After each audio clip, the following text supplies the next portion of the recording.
Assalamualaikum warahmatullahi wabarakatuh.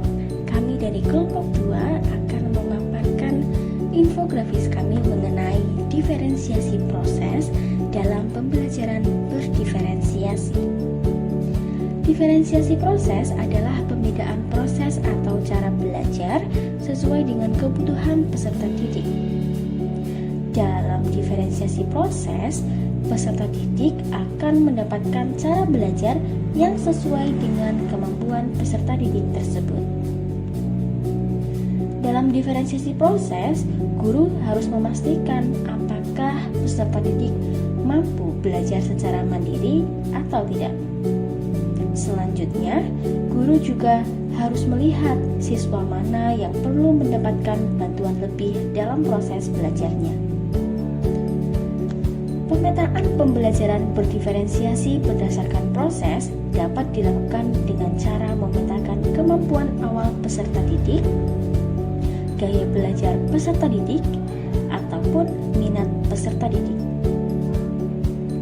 Lalu, strategi yang dapat digunakan dalam pembelajaran berdiferensiasi proses adalah kegiatan berjenjang, menyediakan pertanyaan pemantik atau tantangan, memvariasikan lama waktu untuk menyelesaikan tugas, mengakomodasikan gaya belajar, atau menggunakan pengelompokan berdasarkan kemampuan awal, gaya belajar, ataupun minat.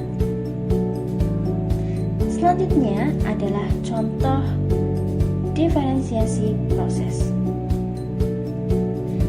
Yang pertama adalah contoh diferensiasi proses berdasarkan kemampuan awal.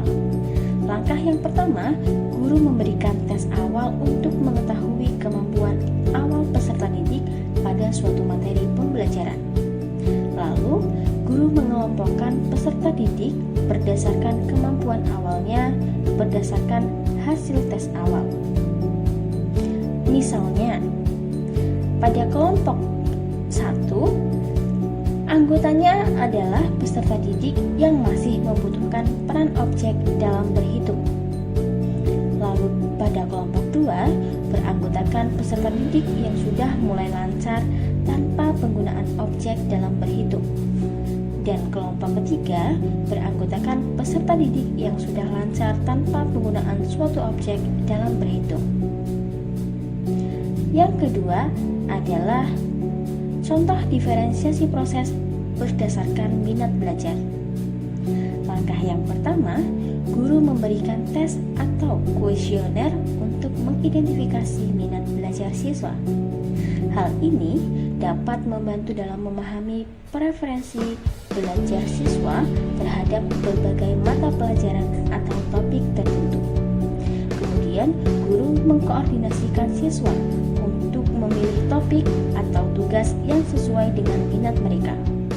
Kemudian, mengelompokkan siswa berdasarkan minat yang sama. Dan yang ketiga adalah contoh diferensiasi proses berdasarkan gaya belajar. Langkah yang pertama, guru memberikan kuesioner mengenai gaya belajar. Kemudian, peserta didik dikelompokkan sesuai dengan gaya belajarnya berdasarkan hasil kuesioner yang telah diisi oleh peserta didik. Sekian pemaparan infografis dari kami. Wassalamualaikum warahmatullahi wabarakatuh.